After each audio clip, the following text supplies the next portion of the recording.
कहीं न कहीं सत्संग, कहीं न कहीं कथाएं होते ही रहते हैं।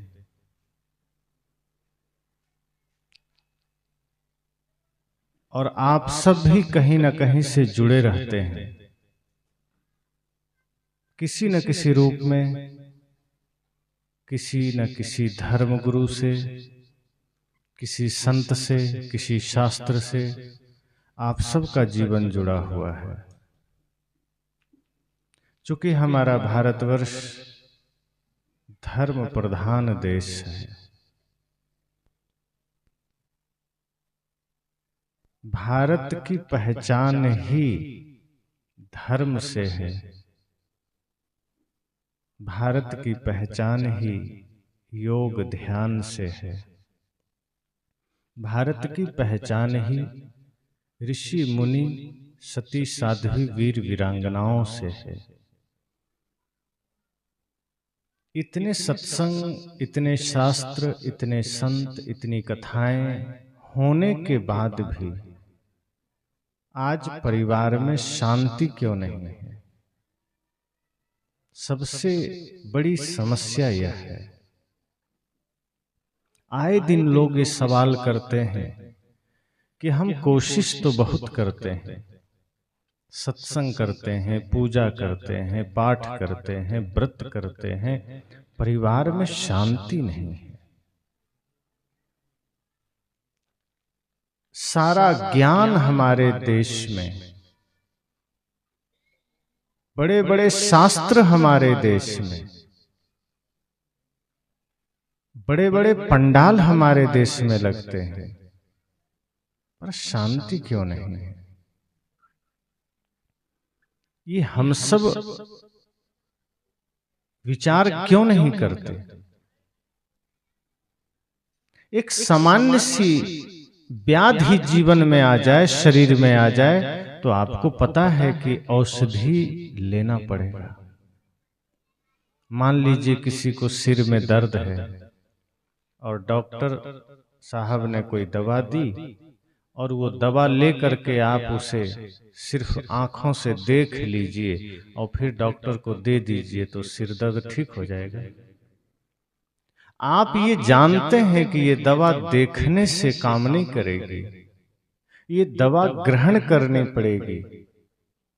आपको भूख लगी है और हमारे व्यवस्थापक भोजन की थाली सामने देकर और फिर उठा लें कि बस हो गया, देख लो पेट भर जाएगा।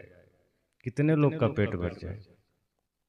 ठंडी लगी हो और गर्म कपड़े सबको ऊपर से दिखा दिए जाएं, कितने को गर्मी आ जाए?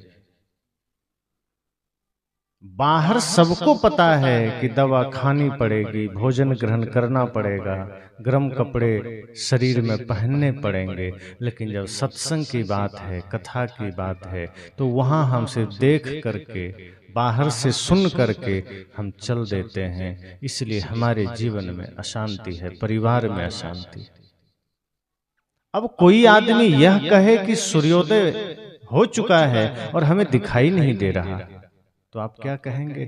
कि सूर्योदय हो चुका है फिर भी तुम्हें दिखाई नहीं दे रहा, इसका इतना ही अर्थ हो सकता है कि तुम्हारी आंखें खराब हैं, वरना और कोई बात नहीं है कि तुम्हें दिखाई न दे। या तो सूर्योदय हुआ ही ना हो, ये हो सकता है, लेकिन यदि सूर्योदय हो चुका है तो एक बात जो सबसे सत्य है वह यह है कि फिर भी कोई कहता है हमें दिख नहीं रहा है, इसका मतलब वो आदमी नेत्रहीन है, अंधा है। कोई कहे कि हम कथा करते हैं, सत्संग करते हैं, व्रत करते हैं, फिर भी परिवार में अशांति है, इसका मतलब वो कथा, वो सत्संग हमारे हृदय में उतरा ही नहीं है, वो गुरु का ज्ञान हमारे आचरण में उतरा ही नहीं है। और ये सत्संग का प्रयास यही है कि ज्ञान हमारे आचरण में उतरे, सिर्फ कानों में नहीं। हम तो सत्संग सुनते हैं कान के द्वारा, और कान से सुन करके दूसरे कान से या तो निकल जाता है या फिर मस्तिष्क में रुक जाता है, वो दोनों ओर से हृदयंगम नहीं हो पाता, हमारे आचरण में नहीं उतर पाता। इसलिए हमारे पास सत्संग में सुने हुए शब्दों की जानकारी तो हो जाती है, शास्त्र में पढ़े हुए शब्दों की जानकारी हो जाती है, लेकिन वो हमारे आचरण से उसका संबंध नहीं हो पाता, उस ज्ञान का कनेक्शन हमारे कर्म से नहीं हो पाता। इसलिए जब लोग ये सवाल करते हैं कि हम भक्ति करते हैं फिर भी अशांति है, हम पूजा करते हैं फिर भी अशांति है। एक माता ने कहा कि हम व्रत करते हैं, सोमवार को भी रहते हैं, एकादशी भी करते हैं, पूर्णिमा व्रत भी करते हैं, फिर भी पति पत्नी में झगड़े होते हैं, फिर भी बेटे बात नहीं मानते हैं। मैंने कहा कि आप व्रत रहते हैं, इसका अर्थ इतना हो गया है कि आप उस दिन भोजन नहीं करते हैं, और तो इससे ज्यादा कुछ भी नहीं है इसका अर्थ। आपको लगता है कि आप भूखे रह लिए तो पति ठीक हो जाएंगे, तो भूखे रहने से पति कैसे ठीक हो जाएंगे? पति को अगर सही करना है, और पहली बात तो ये भाव ही गलत है कि पति को सुधारना है। पहली बात तो यह सोचिए कि स्वयं को सुधारना है, हम दूसरे को सुधारने का ख्याल ही गलत में ले आते हैं। इस धरती पर कोई किसी को सुधार नहीं सकता है। हाँ, हम स्वयं को सुधार करके दूसरे को प्रेरणा दे सकते हैं कि मेरे जीवन में इतनी शांति है, इतनी समृद्धि है, इतना आनंद है, तुम भी पा सकते हो। तो रास्ता है भी, तो रास्ता भूखे रहने से नहीं निकलता है। मैंने कहा कि आप व्रत रहती हैं मतलब आप भोजन छोड़ देते हैं, भोजन छोड़ दिए, शाम को आप किसी मंदिर में गए या घर में ही भगवान की मूर्तियां निकाले और वहां बैठ करके थोड़ी देर आपने अगरबत्ती जलाई, पूजा किया, ध्यान किया, उसके बाद आपने व्रत तोड़ा। आप सोचे इतना काम करने के बाद तो भगवान की कृपा बरस जानी चाहिए, इतना काम कर लेने के बाद तो सत्संग का फल मिल जाना चाहिए। तो भूखे रहने से अगर किसी को फल मिलता तो धरती पर कितने ऐसे लोग हैं जो महीनों नहीं खाते हैं, उसको तो सबसे ज्यादा फल मिल जाता। भूखे रहने से कोई कृपा थोड़े मिलती। आप एकादशी रह लीजिए, कुछ भी रह लीजिए, हमें गलतफहमी हो जाती है कि हम भूखे रह लेंगे, हम कुछ नहीं खाएंगे, व्रत कर लेंगे तो काम बन जाएगा। सदगुरु कहते हैं व्रत का मतलब ही है अपने बुरे विचारों का त्याग करना। व्रत का मतलब है जीवन में सत्य को धारण करना, व्रत का मतलब है सद्गुणों को धारण करना। आप अगर सद्गुणों को धारण करते हैं, पति से या पति पत्नी से प्रेम से बोलते हैं, तो वही आपका व्रत है। और राम जी के लिए कहा ही गया माता सीता को, माता सीता एकादशी नहीं करती थी, न तो पूनम व्रत करती थी। परिवार में शांति का, जीवन में शांति का सूत्र क्या है? माता सीता से कहा गया, उनको उनकी मां ने शिक्षा दिया कि तुम जब जा रही हो ससुराल तो याद रखना सास ससुर ही तुम्हारे माता पिता हैं, पति ही तुम्हारे देवता हैं, और एक बात याद रखना, एक ही व्रत एक धर्म नेमा, काय वचन मन पति पद प्रेमा। कि एक ही व्रत, एक ही धर्म, एक ही नियम तुम्हारे जीवन में होना चाहिए कि पति के चरणों में प्रेम रखना। और ये बात राम जी के लिए भी उनकी मां ने समझाया था कि अब एक ही पत्नी व्रता धर्म का पालन करना, और पत्नी के सिवा कहीं और कोई मन, कोई दिल, कोई दिमाग न रखना, उनके प्रति ही समर्पण रखना। तो इस तरह से व्रत होते हैं, इस तरह से परिवार में शांति आती। तो ये समस्या आज हर लोगों की है। लोग कहते हैं हम व्रत करते हैं, शांति नहीं है, हम पूजा करते हैं, शांति नहीं है, सत्संग करते हैं, परिवार में शांति नहीं है। परिवार में शांति के सूत्र अलग हैं। सत्संग करते हैं, सत्संग में होते कहाँ हैं? अब सत्संग में बैठे हैं तो सत्संग में हम तो बैठ गए, लेकिन हम बैठ के चले भी गए, सत्संग से हमारा कोई लेना देना नहीं है। संत कहते हैं आप सत्संग में बैठिए, उससे ज्यादा महत्वपूर्ण है कि सत्संग आप में बैठे। आप बैठे रहिए, सत्संग आपके अंदर बैठ जाए, तब काम बनेगा। अगर सत्संग आपके अंदर नहीं बैठा तो समझना कि आप कहीं बैठिए, क्या मतलब है?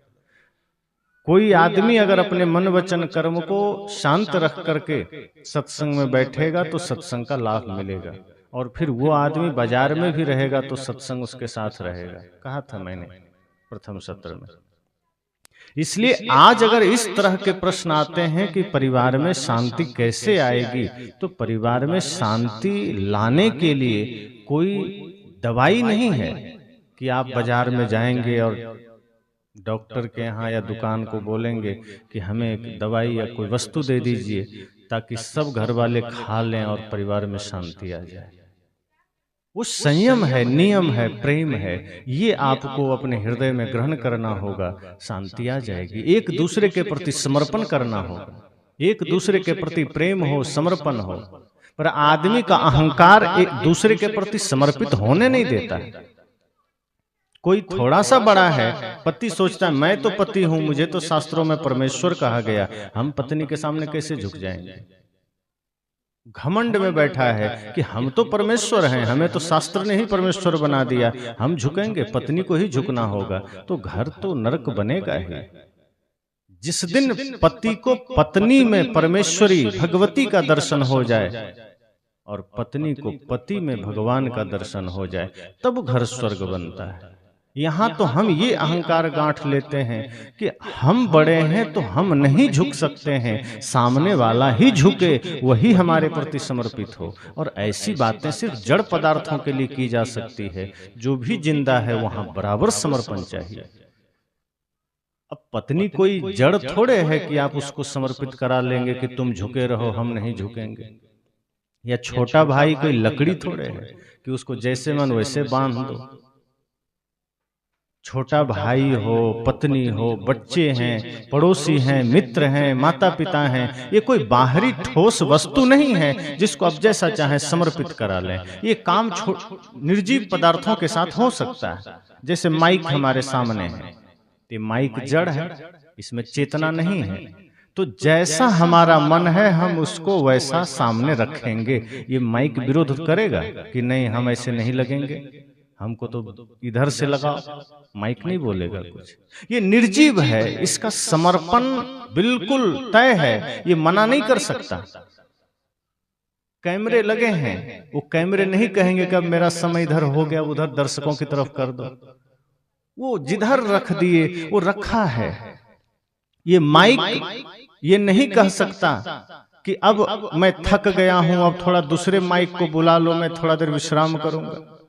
ये निर्जीव है, ये जड़ है, ये मना नहीं कर सकता। हम यही आदमी के साथ चाहते हैं कि यही सजीव प्राणी के साथ हम करें।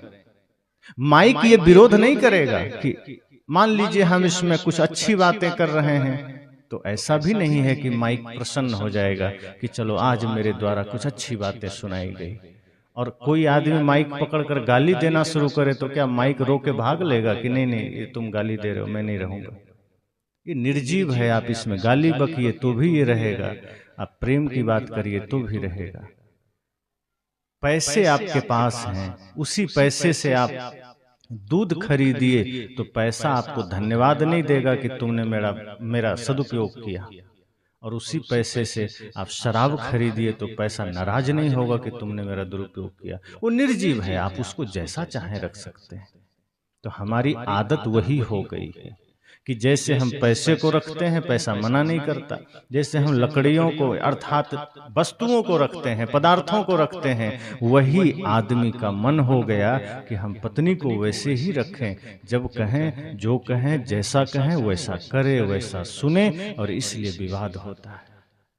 वैसा ही हम भाई के साथ करते हैं कि मैं तो कुछ भी करूं वो मेरा धर्म है। रावण यही तो कहता था कि मैं धर्म के अनुसार नहीं चलता, बल्कि मैं जो करता हूं वही धर्म है। वही आज हम सोचते हैं कि मैं जो कर रहा हूं वही असली है, वही ज्ञान है, वही सब सही है। छोटा भाई अगर कुछ कह दिया तो हमें चोट लगती है कि हमको सिखाएगा, हमसे ज्यादा ज्ञानी तुम है। परिवार टूटने के एक कारण नहीं है, छोटे छोटे बहुत से कारण हैं।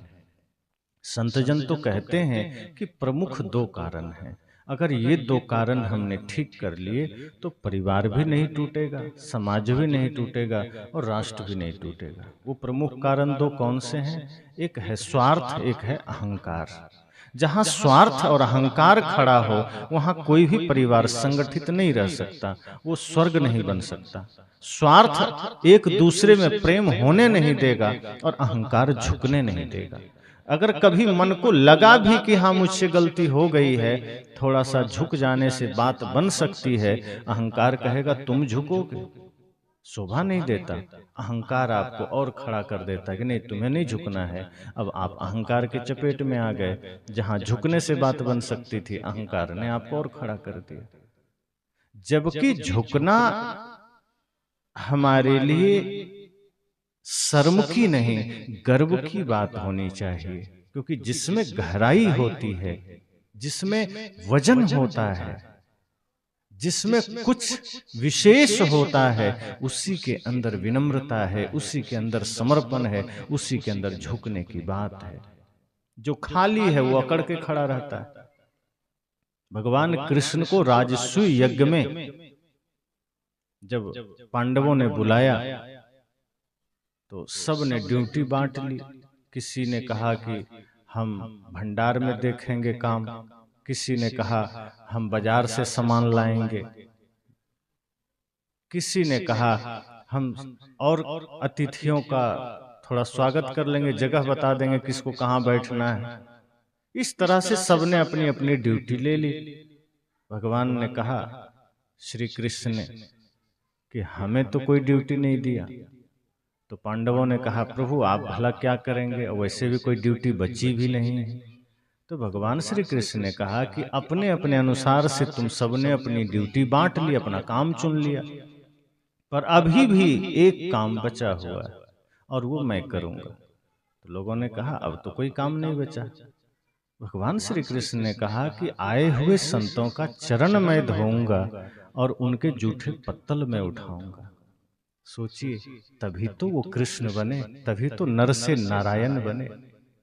हम अपने घर में अपनी ही थाली उठाने में शर्मिंदगी महसूस करते हैं कि खा के बैठे हैं, पत्नी आएगी उठाएगी। हमें बनना तो कृष्ण की तरह है, बनना तो राम की तरह है, लेकिन कृष्ण तो जूठे पत्तल भी उठाए थे और कहा जाता है वो गोवर्धन भी उठाए थे। और आज के आदमी को तो गोबर उठाने में शर्म आती है, तो कहां से बनेगा कृष्ण। अपनी थाली उठाने में हमें शर्मिंदगी महसूस होती है, भले ही मक्खी भिनभिना रही हो हम देखते रहेंगे। झाड़ू लगाने में हमें शर्म महसूस होती है। परिवार ऐसे नहीं चलता।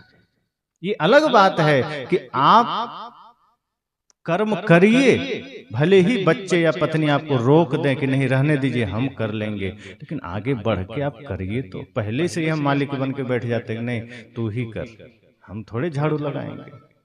संत कहते हैं छोटा काम मानना ही सबसे पहली अकड़ है कि हम किसी काम को छोटा समझ लेते हैं, हम किसी की बात को छोटा समझ लेते हैं, किसी काम को छोटा समझ लेते हैं। श्री कृष्ण ने यह दर्शाया कि झाड़ू लगाना भी बड़ा काम हो सकता है, पत्तल उठाना भी बड़ा काम हो सकता है।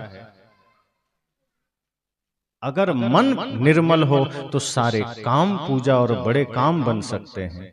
सदगुरु कबीर तो कपड़ा सिलते थे और बेचते थे, कहाँ छोटे हो गए। जितने महापुरुष हुए हैं उन्होंने अपने कर्म से दिखाया कि कर्म सच्चे मन से किया जाए तो सारे कर्म पूजा बन जाते हैं, श्रेष्ठ बन जाते हैं। अगर यह भाव हम घर में लेकर आ जाएं तो घर भी तो स्वर्ग बन सकता है। तो घर टूटता कब है, जब अहंकार गांठ लेते हैं कि मैं तो बड़ा, और जैसे ही यह भाव आया मैं बड़ा मैं बड़ा, तो बीमारी शुरू हो जाती है। अब क्या बड़ा, अगर देखा जाए तो बड़प्पन किस चीज में है। थोड़ा सा पद किसी चीज का मिल गया तो हम स्वयं को बड़ा मान लिए, बढ़िया धन पास में है तो हम बड़ा मान लिए, रूप है तो बड़ा मान लिए। और ये सब से कोई बड़प्पन थोड़े होता है। बड़प्पन हमारे जीवन में हमारे पवित्र कर्मों से होते हैं, हमारी विनम्रता से है, हमारे समर्पण हमारी सरलता से है। अब ध्यान कर रहे हैं, ध्यान करते करते अहंकार आ गया कि हमसे बड़ा ध्यानी कौन हो सकता है। अब जो ध्यान मन को निर्मल करने के लिए था वही ध्यान अहंकार का कारण बन गया, मतलब ध्यान घटित ही नहीं हुआ।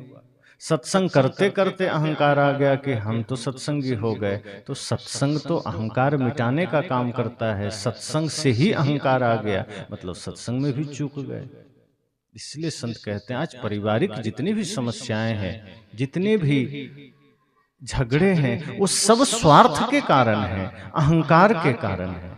स्वार्थ इस मामले में बढ़ गया है, इतना ज्यादा बढ़ गया है कि आदमी अपने सिवा दूसरे को देखता ही नहीं है। माता पिता को भी नकार देता है कि कोई चीज है तो बस अपने को मिलना चाहिए।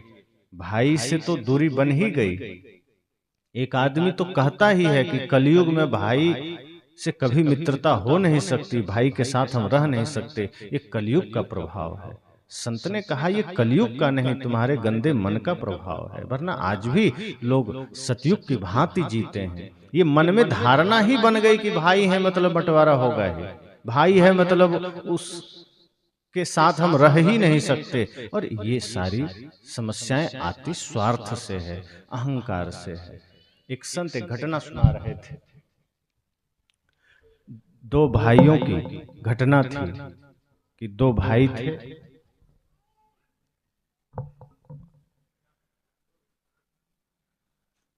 तो एक भाई थोड़ा समझदार, समझदार का मतलब यहां है चालाक, वो चालाक था। समझदार उसे नहीं कहेंगे, थोड़ी चालाकी करता था। और छोटा भाई भोला भाला था। तो अवस्था बड़ी हो गई दोनों की, माता पिता भी गुजर गए, दोनों की भी उम्र बढ़ गई। तो बड़े भाई की चालाकी ये थी कि उसको लगता था कि पिताजी तो रहे नहीं और छोटा भाई थोड़ा भोला भाला है, तो इसका सब धन हम ही हड़प लें। उसके मन में ये हुआ कि इसे कुछ भी ना दें, है भी भोला भाला और छोटा भाई का समर्पण भी था, बड़े भाई के प्रति बड़ा सम्मान देता था, बड़ी श्रद्धा थी, बड़ी निष्ठा थी। बड़े भाई को वो समझता था कि मेरे भैया राम हैं, लेकिन बड़ा भाई राम नहीं, वो रावण था। वो किसी भी मामले में छोटे भाई में भरत का दर्शन नहीं करता था, लक्ष्मण का दर्शन नहीं करता था। उसे सीधा लगता था कि बस ये विभीषण है, लात मार के भगा देना है, सब हम ही रख लेंगे। लेकिन छोटे भाई के मन में थोड़ी भी कटुता नहीं थी, कलुषित भावना नहीं थी, कोई बुरे विचार न थे। इसलिए उसने कहा कोई बात नहीं, हमारे जीवन में तो मैं अकेला हूं, न बच्चे हैं न पत्नी है, मैं तो विवाह भी नहीं किया न करूंगा। आपके बच्चे भी हैं, पत्नी भी हैं, परिवार है, सब जमीन आप ही ले लीजिए, घर आप ही ले लीजिए, हमें तो बस आपका प्रेम चाहिए। ऐसे निर्मल भाई को भी देखकर बड़े भाई के मन में थोड़ी